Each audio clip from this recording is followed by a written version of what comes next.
সংস্কার ও রক্ষণাবেক্ষণের অভাবে ধ্বংসের দ্বার প্রান্তে ময়মনসিংহের প্রাচীন নিদর্শন আলেকজান্ডার ক্যাসেল। ইতিহাস ঐতিহ্যের ধারক লোহার কুঠিটি এখন ধ্বংসস্তূপে পরিণত হলেও দেখভালের কেউ নেই। যে কোনো প্রাকৃতিক দুর্যোগে ঘটতে পারে বড় দুর্ঘটনা। ঐতিহ্যবাহী স্থাপনাগুলো রক্ষার উদ্যোগ না থাকায় ক্ষোভ জানান নাগরিক নেতৃবৃন্দ।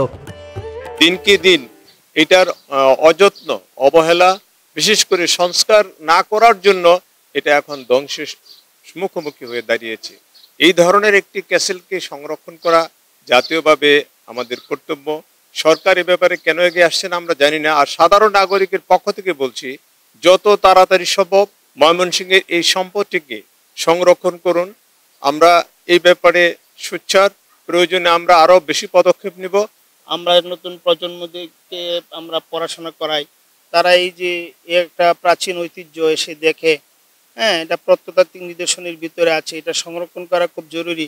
কারণ আজকের প্রজন্ম অতীত সম্পর্কে এই সমস্ত নিদর্শন থেকে অনেক কিছু কৃষ্টি, কালচার, সংস্কৃতি সম্পর্কে জানবে, শিখবে, তারা চর্চা করবে, এটাই স্বাভাবিক। আলেকজান্ডার ক্যাসেল একটি অনেক ঐতিহ্য এবং পুরাতন একটি ভবন।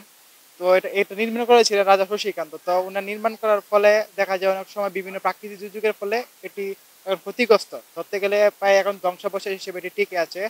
তো এখানে আমাদের স্কুলে যে অভিভাবক ছাউনি আছে, অভিভাবকদের জন্য বরাদ্দ, তো ওটা বেশি আকারে বড় না হয়ে ওখানে অভিভাবকরা বসতে পারে না, তো ওনারা এখানে এসে বসেন।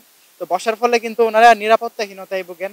তারপর দেখতে পাচ্ছেন যে এটা প্রায় যে কোনো সময় কিন্তু ভেঙে পড়তে পারে, একটু ভূমিকম্প হলে উচ্চ মাত্রায় ভেঙে পড়তে পারে। ঢোকার সময় একবার চোখ যাবে, বের হওয়ার সময় একবার চোখ যাবে, তখন খুব কষ্ট হয় যে আমাদের ময়মনসিংহের মধ্যে এত সুন্দর একটা আলেকজান্ডার আছে, কিন্তু এটার কোনো মেরামত হচ্ছে না। এটাকে মেরামত করলে আমার মনে হয় দেখার মতো হবে, সবাই এখানে আসবে, দেখতে ভিড় করবে এখানে আসার জন্য। তো এখন এটা খুবই রিস্কে আছে, আমরা এটা নিচে যাই না এবং বাচ্চাদেরকেও পাঠাই না, কারণ যে কোনো সময় এটা উপর থেকে লোহা বা ইট ভেঙে পড়তে পারে। এই ভবনের ডিজাইন ঠিক রেখে পুনরায় সংস্কার করার জন্য সরকারের কাছে আমি সবিনীতভাবে আবেদন জানাচ্ছি। জানা গেছে বিদেশি অতিথিদের থাকার জন্য 1879 সালে ময়মনসিংহের ব্রহ্মপুত্র নদের তীরে জমিদার সূর্যকান্ত আচার্য চৌধুরী নির্মাণ করেন আলেকজান্ডার ক্যাসেল। রবীন্দ্রনাথ ঠাকুর, মহাত্মা গান্ধী, লর্ড কার্জন, নবাব স্যার সলিমুল্লাহ, নেতাজি সুভাষচন্দ্র বসু ছিলেন এই লোহার কুঠিতে।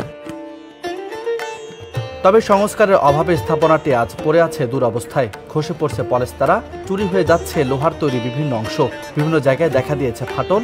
দেশের ইতিহাস ঐতিহ্য তুলে ধরতে আলেকজান্ডার ক্যাসেলটি সংস্কার করে রক্ষণাবেক্ষণের দাবি স্থানীয়দের। এদিকে প্রত্নতত্ত্ব অধিদপ্তর বলছে 3 বছরের একটি প্রকল্পের প্রস্তাব পরিকল্পনা উপদেষ্টার কাছে পাঠানো হয়েছে। অনুমোদন পেলে শুরু হবে সংস্কার কাজ। একত্রিত করে আমরা একটা প্রকল্প একদম আমাদের এখন পরিকল্পনা উপদেষ্টা মহোদয়ের টেবিলে আছে। আমরা আশা করছি খুব অচিরে এটা আমরা অনুমোদন পাবো, তখন আমরা এই আলেকজান্ডার ক্যাসেল মুক্তাগাছা জমিদার বাড়ির সংরক্ষণ, উন্নয়ন, প্রদর্শনীর কাজ আমরা করতে পারবো। এটা আমাদের 3 বছর ব্যাপী একটা প্রকল্প।